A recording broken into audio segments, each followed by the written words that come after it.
How real is Real Flight Simulator? Let's find out. Coming up.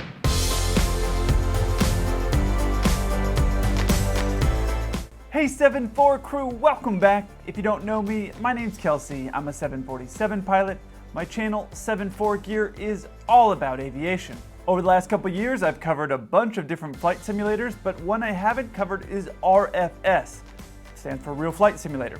And actually just a couple weeks ago, I was sitting next to a guy on a flight home, and he goes, "Oh, I'm a pilot too." And I said, "Oh, great, cool, man." I was in uniform, I was on my way home, and he goes, but I do it on my iPad," and I didn't really know what he was talking about, and then he showed me the Real Flight Simulator app, and I thought, okay. I've been asked to do that video a bunch, and I thought, all right, it's time to do it. I downloaded it about a week ago, but then I had to go back to work. I messed around with it for about 20 or 30 minutes, and right now it's rainy and cold outside in JFK. The room I'm in is kind of strangely shaped to record a normal video. I thought, this is a perfect time to just sit inside, stay warm. I put on my flying hoodie, and I thought, let's do this video.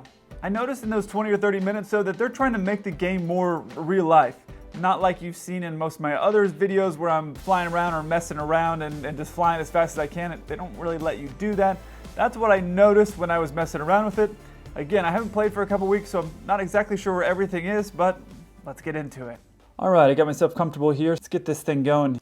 As you can see, I got the 747 already defaulted from when I played it a couple of weeks ago. And a little jumpy getting in there.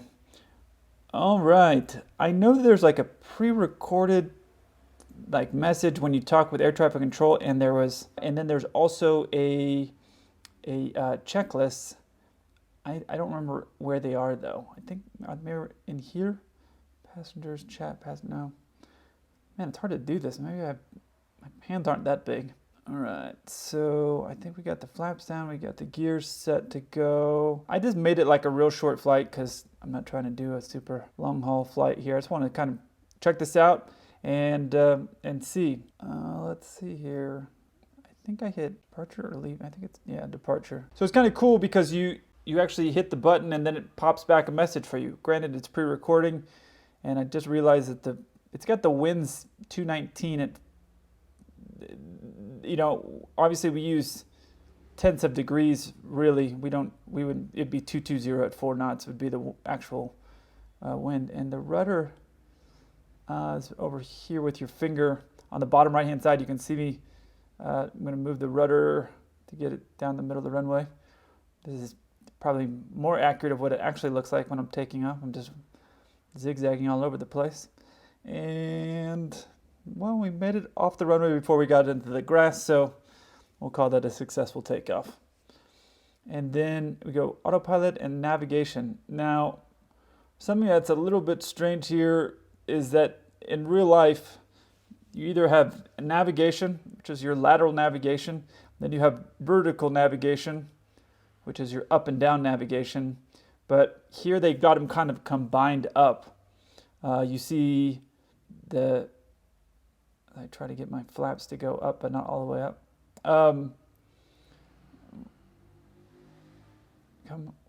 Just go up. Okay, well, whatever. I'll just bring them all the way up together. Anyways, the lateral navigation is what you see is this nav here, and then you see the heading. So in real life, it's either one or the other. It's either going to do lateral navigation, meaning it's going to follow the pink line, or it's going to do a heading.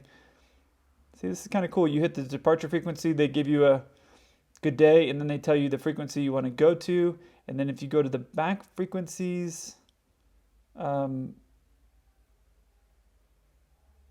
it's got the one that they told you to go to, SoCal.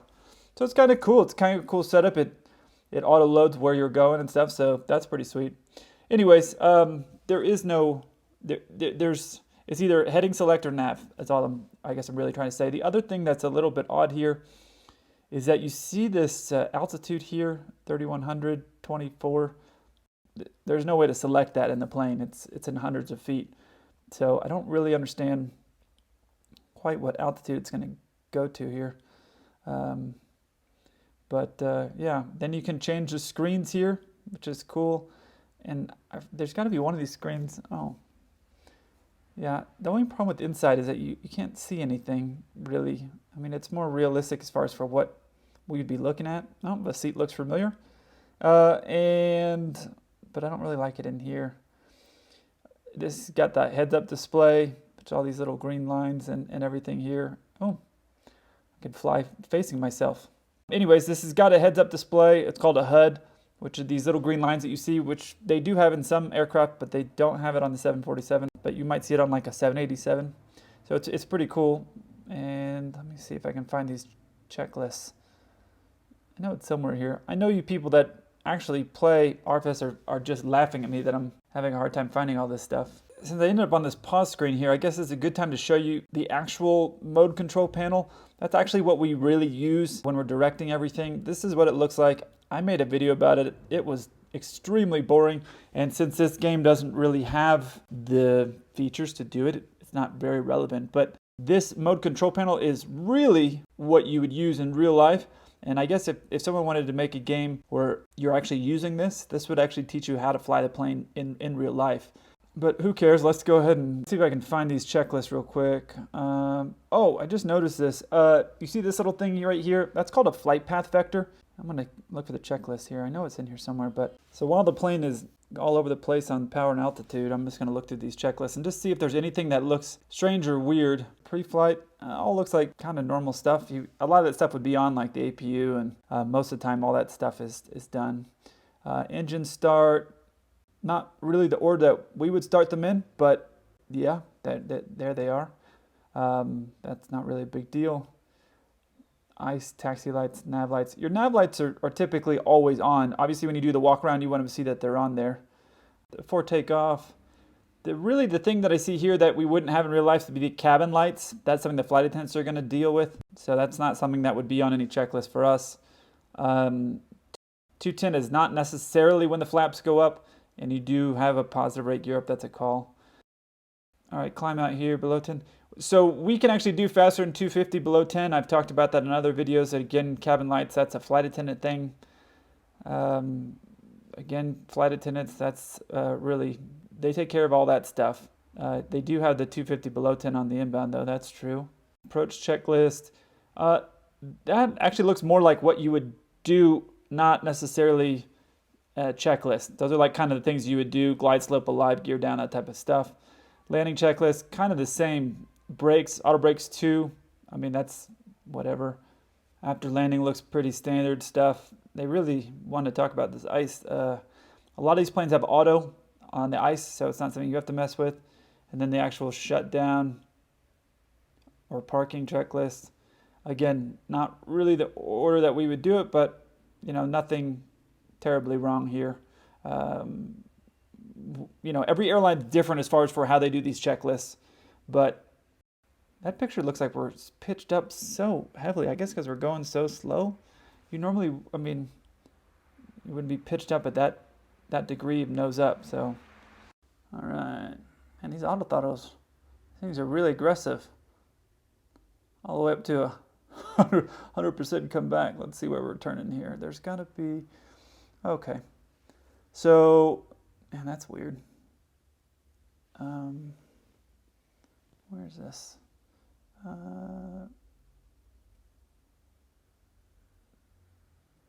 I reported the top of D.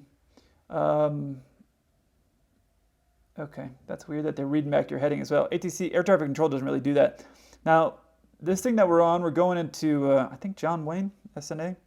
And you can see this path that we're on. Normally, you're on a... See, the plane keeps climbing and descending. Normally, it doesn't really do that in real life. You have an altitude. But this route that you see that we're on, that thing is called a star. Get to this screen because it's better. Standard terminal arrival route. So that's generally what we fly, and it will give you kind of a path lined up. However, it's not as aggressive of a turn as you're seeing right here. This whole aggressive turnover, that's not how that is in real life. So... and the altitude now, I'm just climbing away over here. No big deal. It's, yeah. It would be better if it had, oh, now we're going all the way here. flight idle. I guess we start getting ready. I'm just going to get ready so that way, usually what you want to be is roughly about 180 knots when you intercept the ILS coming inbound. I don't see these things down here. Man, they got all, oh, there we go. So those are the speeds, I guess, for landing. All right, so let's see here. BREF speed is going to be 146. So your ref speed, 146. Usually what we do is we bug 5 knots above that. So it'd be 151 since the winds are, I'm guessing, relatively calm over here. Let's see here. Tower, and then I tell them I'm landing. Oh, I just told them I was fully established. Whatever. Anyways, I do like these. I do like wind 221. They're okay. Whatever. It doesn't matter. But it goes in tenths of degrees, as most of you know. So that is what it is. Anyway, as I was saying, your ref speed is whatever the computer spits back out to you in real life. You plug that in, and it basically kicks back. Hey, this is going to be your ref speed based off of your weight and everything else. So that's kind of nice that it gives you a specific number, because that is how it is in real life as well. And then, there's just, if you want my opinion of things that would change, that'd be better. There's a lot of these things that are on the screen that aren't really relevant. You got your oil pressure and all that stuff. That's not really stuff that you need. And I'm looking for the APP. That's your approach, which is a really steep turn for an approach. Like I was saying, you want to be about 180 on anything.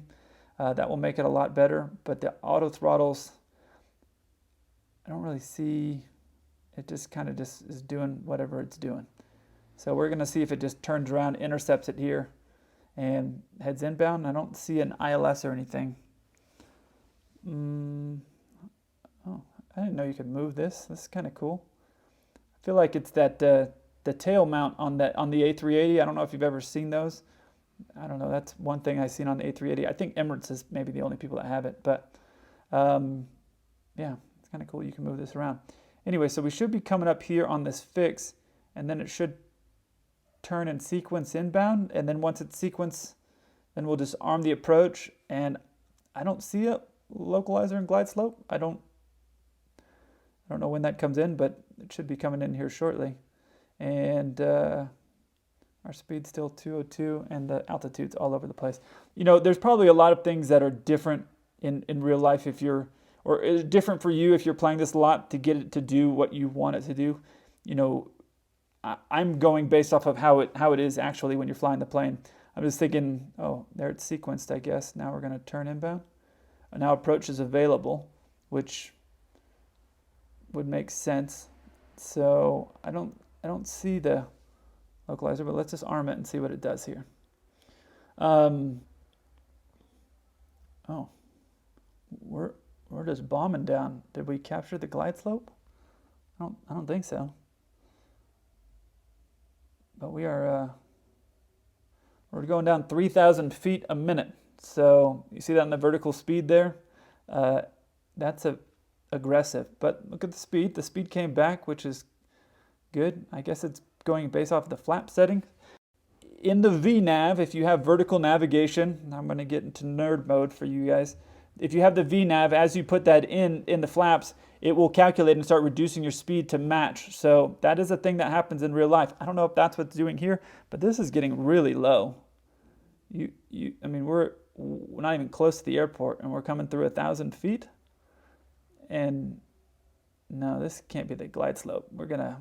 How do we get this off? Let's give it the, okay, now we're at 800 feet. Okay, we're gonna have to pull the power, push the power up here. How do we get the autopilot? Where's the nav? Okay, here we go. All right, so now I have control, and we're gonna go full power because we're way super low. Air traffic control, if you were this low in real life, they'd be giving you alerts and asking you like, what are you doing? So I'm just gonna have to climb it up here. Even though I have the flaps out at 10, it's fine. We're just gonna have to climb it up here, and then I'm just gonna have to try to manually land it. This is better. I just manually flown this thing. Anyway, I was saying earlier on the approach mode, once you have it, if you have it on the approach mode and you have everything engaged with vertical navigation, as you put the flaps out, it gives you the speeds that you need to be in. Master caution alarm. What's that for? I don't see anything weird in here. Can you see the airport? That's got to be it right there, like 12 o'clock, right? This is not a bad view from here, actually. But, okay. What's the master caution or warning for? Oh, not that. Let's go back to being the normal so I can see everything. Yeah, so anyways, that's the airport right there at 12 o'clock. So 2,500 feet. Let's just go ahead and line up here. And we're just going to get everything ready and get the gear down and do all this stuff. All right. I think I can probably make it from here. We're now pretty high, but as you've seen in my other videos, I'm able to make it work one way or the other. Not what you would do in real life, but that's okay. If you had your throttle all the way back to idle here, your thrust levers, I guess I should say, and you had your gear out, and you had your flaps at 30, you'd be sinking pretty fast, and I think probably faster than what it's doing right now, but that's fine. We're going to get established here. Oh, I see the localizer and glide slope now. I see it on the artificial horizon. Is that going to come in? Just turn in here. Oh, it is working. Oh, and the approach mode is back. Okay. All right, so I must have done something wrong to not get it to work there, which makes sense. I mean, I've only used this thing a couple times. But let's see if we can get this on here. We got the gear down, so we're not going to do a belly up landing. And apparently we're pretty high. And okay, doing a little bit of a settle in here. I didn't set the auto brakes. I don't know. Parking brake, maybe? We'll see if the parking brake, that would slow you down, right? And ground systems, there's got to be something to auto brakes or spoilers. Okay. And we're off the runway. Hey, but all considering, if you had someone who had never flown a plane before, we landed pretty much down the middle of the runway in the touchdown zone. I mean, that's not bad considering it's like my first time trying to land. It wasn't exactly a perfect landing, but at least I made it to the runway. Like I said, 97% I'd say of the flying on the 747 is done with that mode control panel. We call it the MCP. I don't know how realistic it would be to make a game that did all those features, but if you really wanted to fly the 747, that's really what you need to master, that skill right there. I think it's cool that they did things like add the air traffic control and some of those different features in there to make it more realistic.